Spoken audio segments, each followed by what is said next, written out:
but the basic premise is this. Um,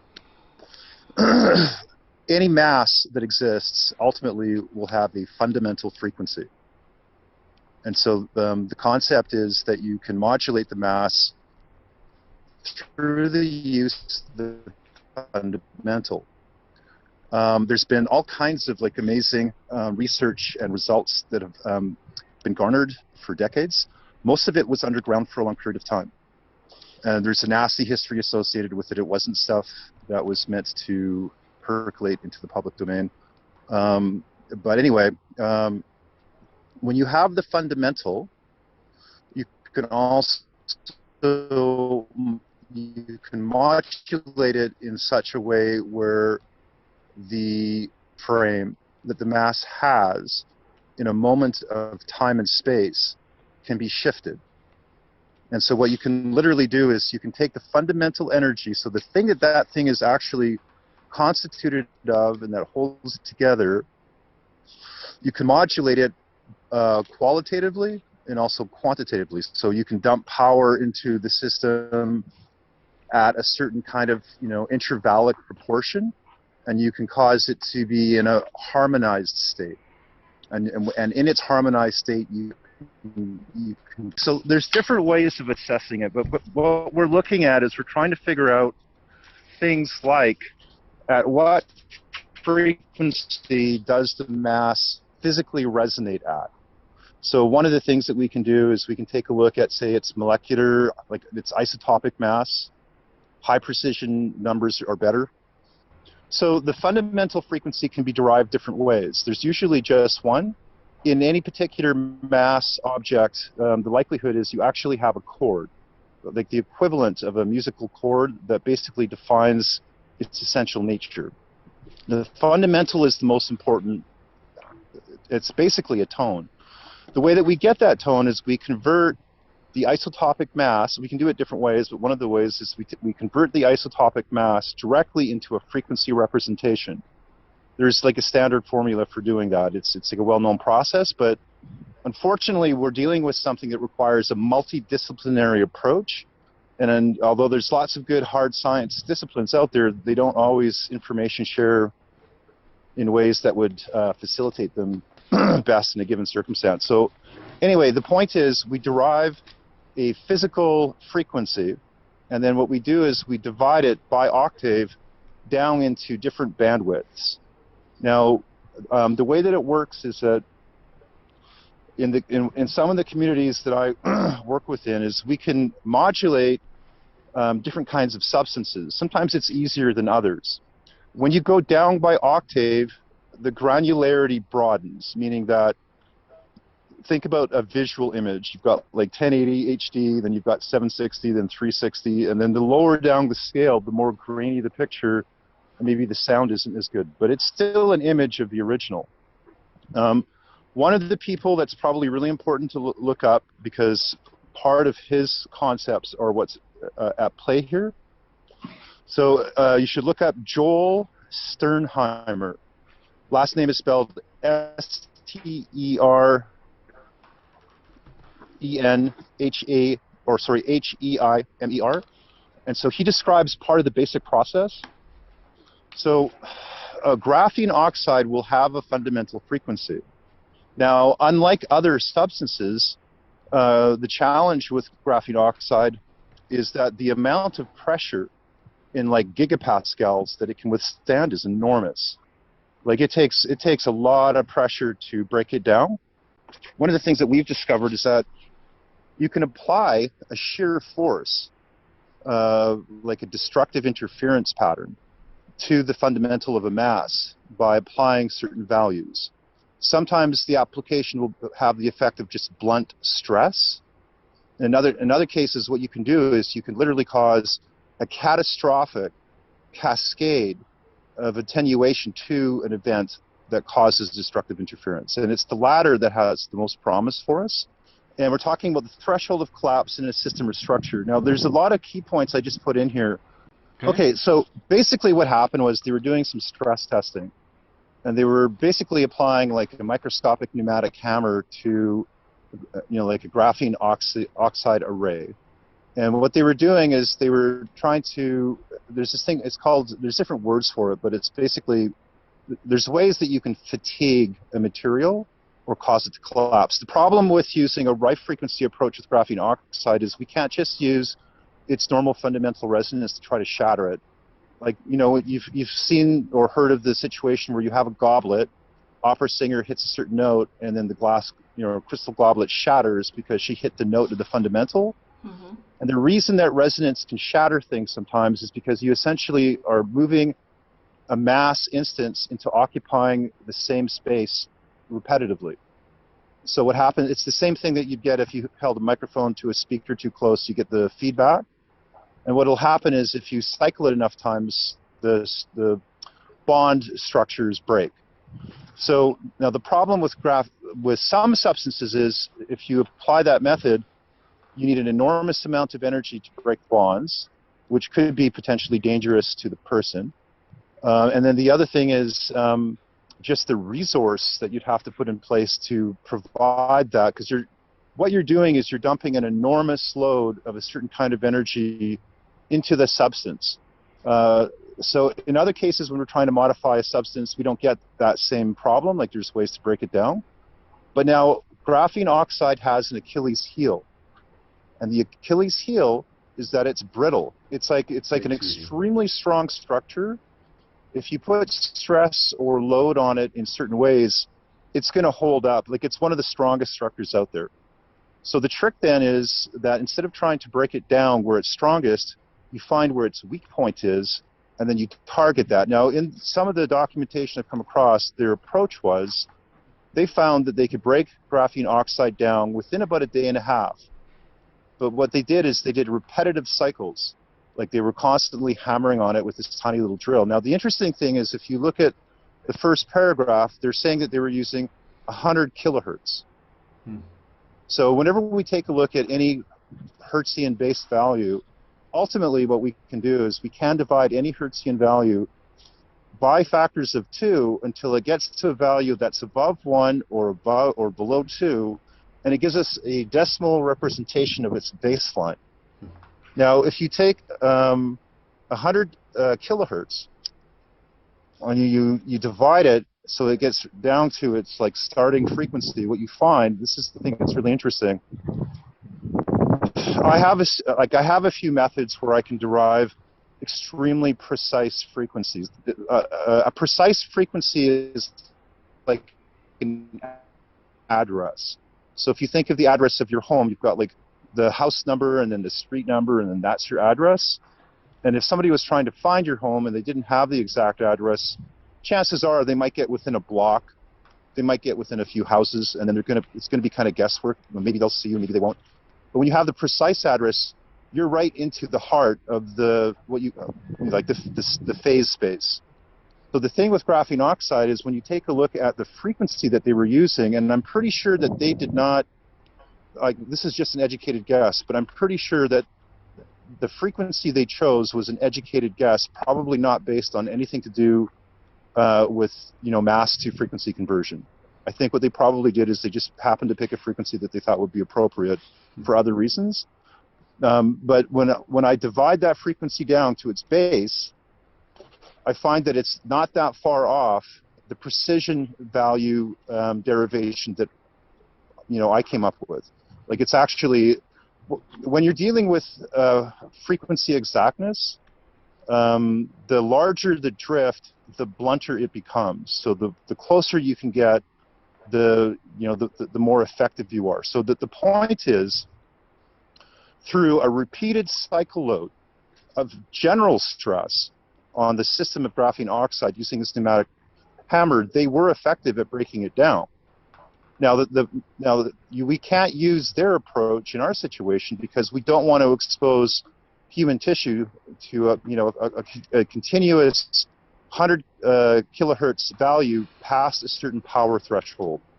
So it's like if we wanted to, we probably could feed like 100 kilohertz into a body, but the power threshold would have to be really low. So one of the issues is we have to know for sure that a frequency-derived solution will fall within both a bandwidth and power level that's within the safety, domain for human tissue, and I believe that's doable. There's a couple of other things I was going to talk to you guys about. Instead of using like a physical pneumatic drill, it is very likely that a 50% off-on duty cycle of a pulse wave would essentially have the same effect, because what we're doing is we're dumping energy that would be dissonant to the structure directly into it, and so we're causing something that's very similar to like a wrenching or a torquing. It's being continuously hit on-off. Now, coincident with that, what we can also do is we can represent chlorine dioxide as a frequency. So I can actually convert chlorine dioxide to its resonant frequency in a harmonious state. And what will happen is any medium that has chlorine or has audio feedback there. Okay, so in the WordPad file, if you go through that and you just kind of review it, it'll give you the gist of the general approach. But the point is we have a 50% duty cycle pulse wave delivering a frequency that is specifically dissonant to graphene oxide. And so what I did is I derived and identified two frequency signatures that would put optimal stress on the very constituent nature of GO.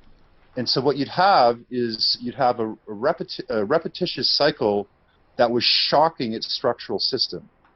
Now, that in and of itself is not enough to cause like immediate like bond breakdown.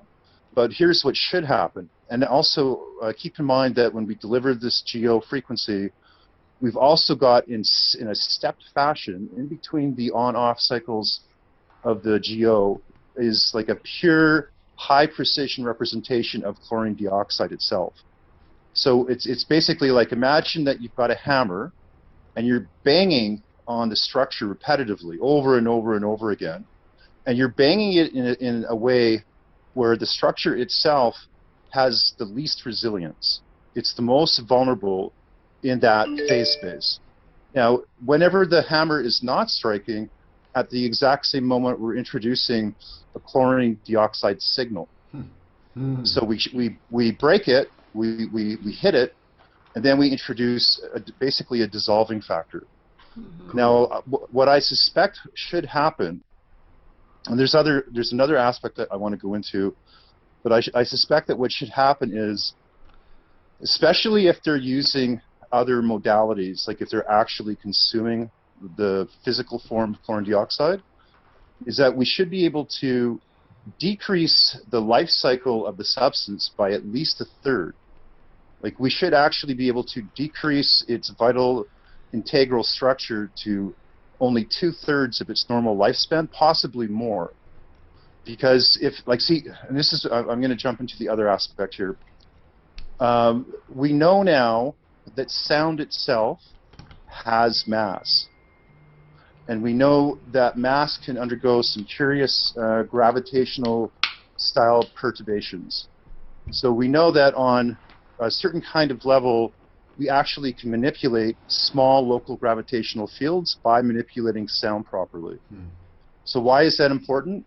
The reason that it's important is, this is going to sound a little bit odd, and it would take a while to describe, but I want you to imagine that any single particular object, it has a continuum that it moves through of its own state. So when they were designing GO, one of the things that they would have done, because they want to try to make it as resilient as possible, is they would have tried to design GO with, what's the worst kind of stress that we could expect this substance to go through once we get it into the human body. And so they would look at, say, like average means, and they go like, well, in these particular kinds of situations, we might see like a drop in performance or that sort of thing. What we're doing here is we're literally attenuating the GO itself so that it's constantly in that frame in the continuity where it's under stress. And now one of the things that happens is when you take an object and you move it energetically into the state where it normally experiences stress, is it tends to drive its trajectory. It's like whatever trajectory it was on before, Now its trajectory starts to change, and it begins to change to the attenuated state. Now, on top of all this, if we introduce these kinds of signals into the medium, the other thing that's going to happen is not only is it going to put extreme stress on the structure and cause its dissolution to accelerate most likely, but we're also going to be very strongly interfering with its functional operation.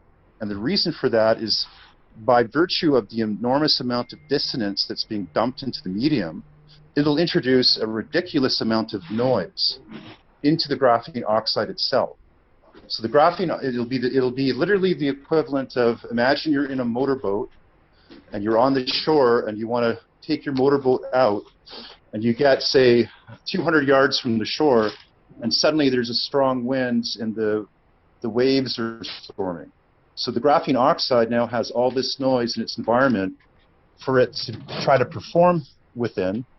You're making it struggle. So you're halting its progression, you're muting its function, and you're weakening its structure. Now, there's a couple of things that I suspect. Some of the research and legwork that I did earlier seems to indicate that if we're successful, what we should see is these are things that we should possibly see and that we should be looking for.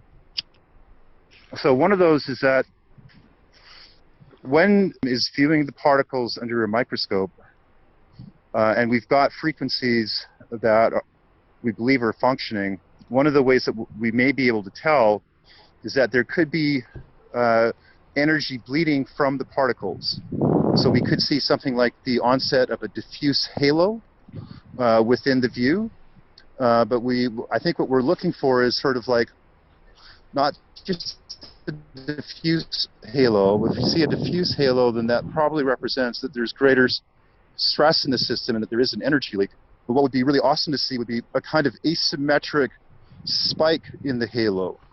So when the frequencies are playing, especially if they've been playing for a while, and I think probably the best way to do it, there's different waveforms that I would suggest that I'll get to you guys.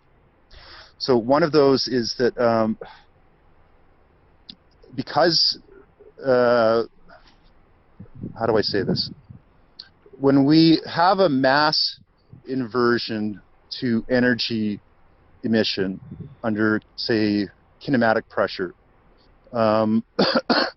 what's happening is part of whatever the fundamental energy is inside the mass, it's going to be heating up.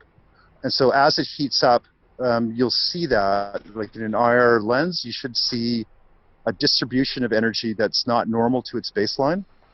And then the other thing is, we should see, I'm hoping that we're going to see, is a change in its motional behavior. So if you guys can see these particles in the medium and just get a sense of like how are they actually moving, when the frequency is induced, there should be something about their motion that changes. There's a couple of things that I don't know about. So one is I'm not sure what the associated power level should be to a given frequency. I can only make guesses, and we have to keep whatever the force is, the power level and the frequencies within a safety range. Now what I know is that if we work with high ULF or low RF and we keep it at say 10 watts, we should be safe.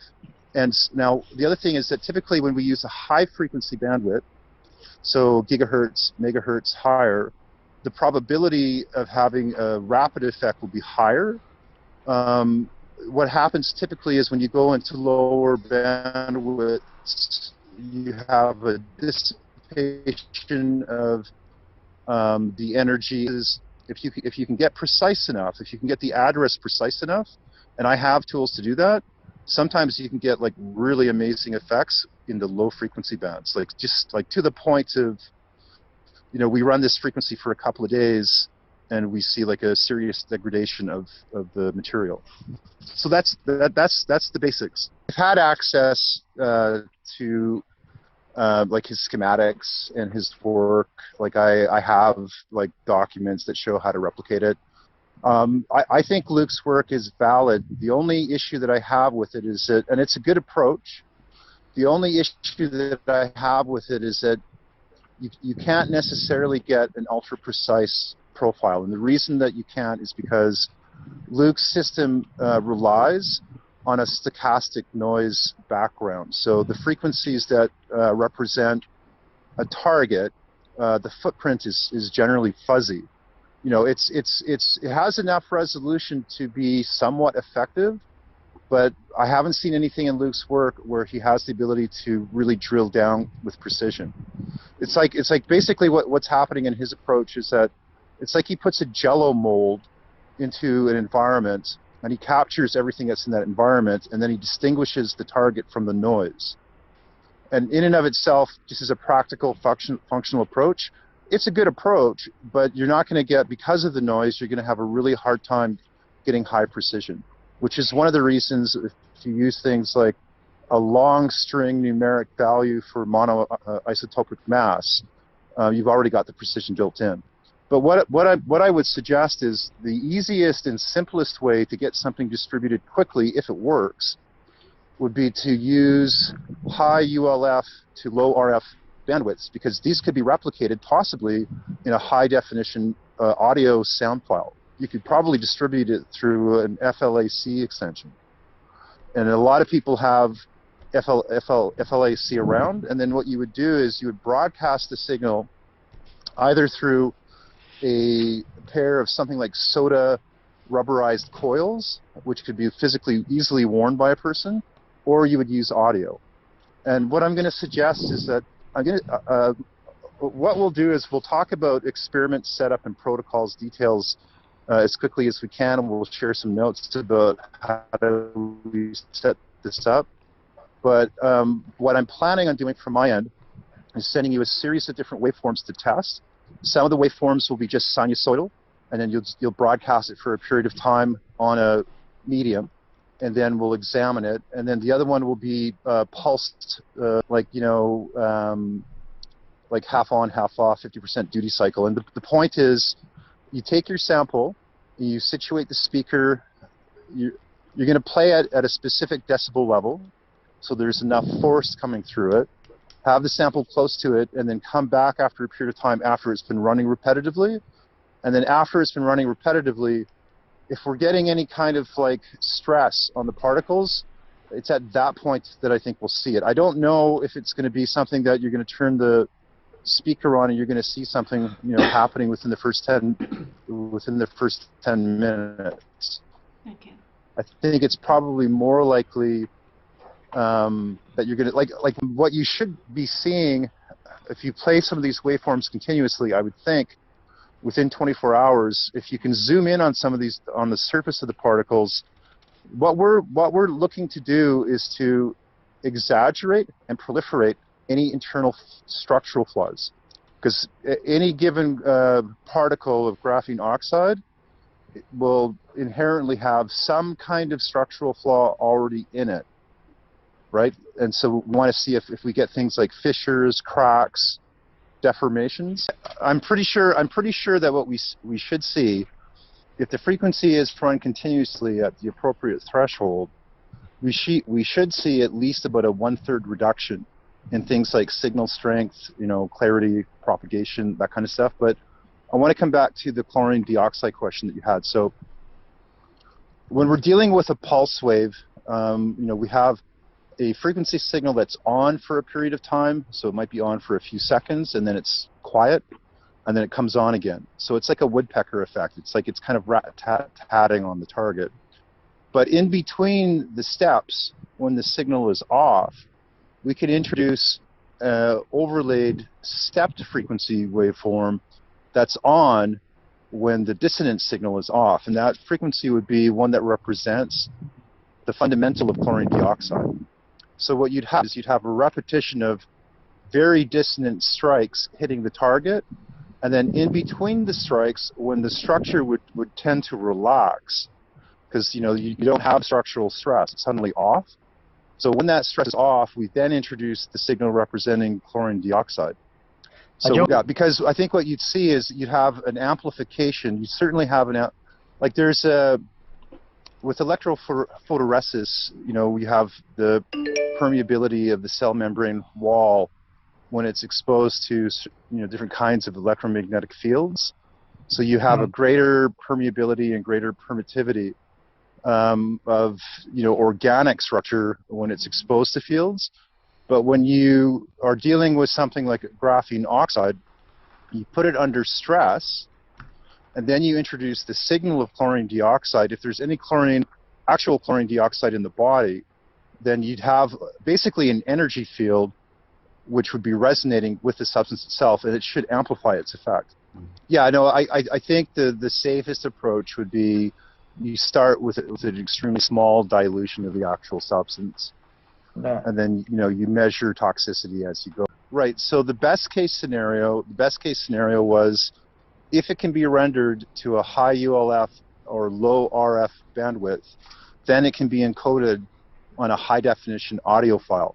So the only thing that has to happen at that point is you simply get the audio file to the person, and they hopefully have like a decent, Yeah, well, the thing is, you can also you can plug in to the normal output jack on most media players a pair of electromagnetic coils.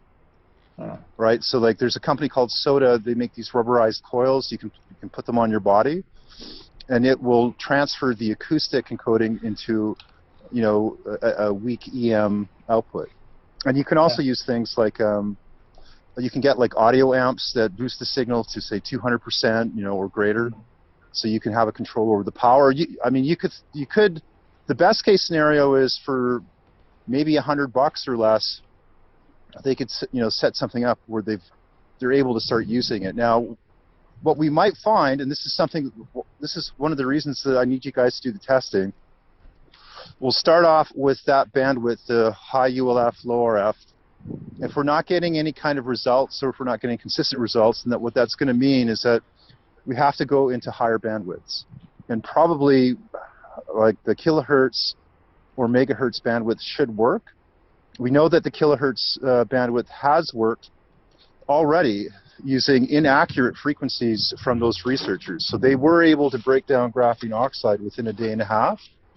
But in their particular case, they literally required 1 billion cycles.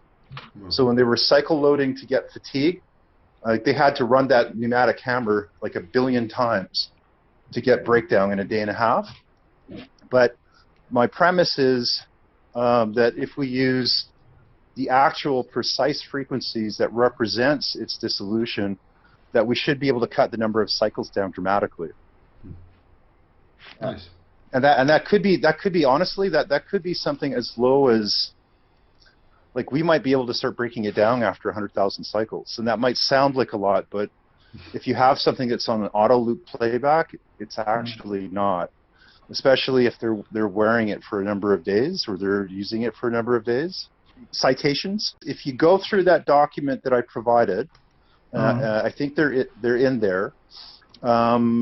There's definitely a citation at the top there where they're talking about the pneumatic hammer. There is a study in that threshold document where they're specifically working with GO. Oh, nice. It should be right at the top there. I mean, yeah, thank you. I know that the premise and the principle is sound, so theoretically it should work, and that these principles have worked really well in lots of other cases. So it's just a matter of, right, so you're saying, like, how far would the pressure wave be effective? Yeah, from the guy. Yeah, I would say, like, if you're applying the right frequency, the effects would follow the inverse square law. Well, I mean, if you've got like a transducer or a speaker or a coil attached to the body, like if it's directly attached to the body, it should do the entire body. Like you've got, like if you're playing at a certain amplitude, you might have as much as a 3 to 5 foot radius. If you had the amplitude high enough and it was safe enough, like I'll give you an example. I have special equipment set up here. I can broadcast a frequency from a coil. I have a 20,000 amp watt.